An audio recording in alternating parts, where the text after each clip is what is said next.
നബി ഞങ്ങൾ പറഞ്ഞു, ജോലിക്ക് വെക്കുന്ന ആളുകൾ ഇത് ശ്രദ്ധിച്ച് മനസ്സിലായിക്കോളും. കുറച്ച് മുതലാളിമാരോടായി പറയാനുള്ളത്, അവർക്ക് ജോലിക്കാരുണ്ടാവും, ജോലി ചെയ്യുന്ന ആളുകളുണ്ടാവും.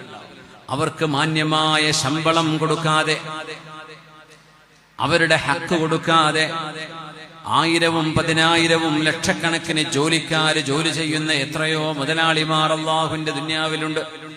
മലയാളക്കരയിലുണ്ട്, ഇന്ത്യയിലുണ്ട്, വിദേശ രാജ്യങ്ങളിലുണ്ട്.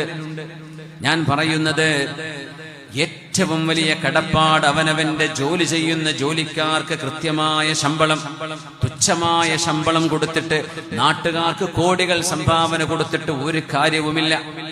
നിങ്ങളുടെ ജോലിക്കാർ അവര് നിങ്ങൾക്ക് എല്ലുമുറിയെ ഉറക്കമൊഴിച്ച് അവരുടെ അധ്വാനവും സമയവും നിങ്ങൾക്ക് ചെലവഴിച്ചത് കൊണ്ടല്ലേ നിങ്ങൾക്ക് കോടികൾ വരുമാനം ഉണ്ടാക്കാൻ പറ്റുന്നത്.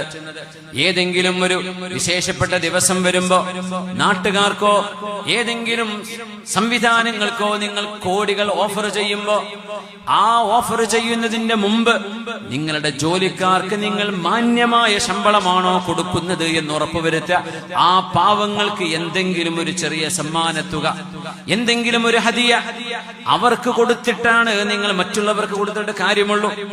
അവരുടെ കാര്യം ശ്രദ്ധിക്കാതെ, അവർക്ക് മാന്യമായ ശമ്പളം കൊടുക്കാതെ, അവരുടെ ഹക്ക് വീട്ടാതെ നാട്ടുകാരുടെ മുമ്പിൽ പേരും പെരുമയും ഉണ്ടാക്കാൻ ലക്ഷങ്ങളുടെ സംഭാവന കൊടുത്തു എന്ന് പറയുന്ന ആ ഒരു മെയ് നടിക്കുന്ന പരിപാടി അല്ലാഹു സ്വീകരിക്കുകയില്ല. മുഅ്മിനേ, പടച്ചവനെ ഭയപ്പെടുന്ന ആളുകളോടാണ് പറയുന്നത്, നിങ്ങളുടെ ആദ്യത്തെ കടപ്പാട് നിങ്ങൾക്ക് വേണ്ടി പണിയെടുക്കുന്ന നിങ്ങളുടെ ആമിലീങ്ങളോടാണ്. അവർക്ക് നിങ്ങൾ ശമ്പളം കൊടുക്കും. ഏത് നിസ്സാരമായ ശമ്പളത്തിൽ നിന്ന് ആളെ കിട്ടും? അതാണോ അവസ്ഥ? ജോലി കിട്ടാത്തതിന്റെ പേരിൽ ഇപ്പൊ ഗൾഫിലൊക്കെ ആണെങ്കിൽ 1000-ഉം 1200-ഉം 1300-ഉം ദിർഹമോ റിയാലോ ശമ്പളം എന്ന് പറഞ്ഞ ആളുകൾ കയറും ജോലിക്ക്. എന്തിന്? അതെങ്കിലും അതാവട്ടെ. പക്ഷേ ആ മനുഷ്യൻ ചെയ്യുന്ന അധ്വാനം കൊണ്ട് 1000-ങ്ങളും 10,000-ങ്ങളും ഈ മുതലാളിക്ക് ലഭിക്കുമ്പോ, ആ പാവപ്പെട്ട ജോലിക്കാരന് ശമ്പളം വർദ്ധിപ്പിക്കേണ്ട ഒരു ബാധ്യത ഇയാൾക്കില്ലേ? അയാൾ ഗതികെട്ടിട്ടാണ് നിൽക്കുന്നത്. സ്വന്തം റൂമിന് ചെലവും ഭക്ഷണവും കഴിഞ്ഞാൽ എന്താ ബാക്കിയുണ്ടാവുക? എന്തുണ്ടാകും കയ്യില്? അതിന്റെ പേരിൽ അവർ മോഷ്ടിക്കാൻ അവർ നിർബന്ധിതരാകുന്നു.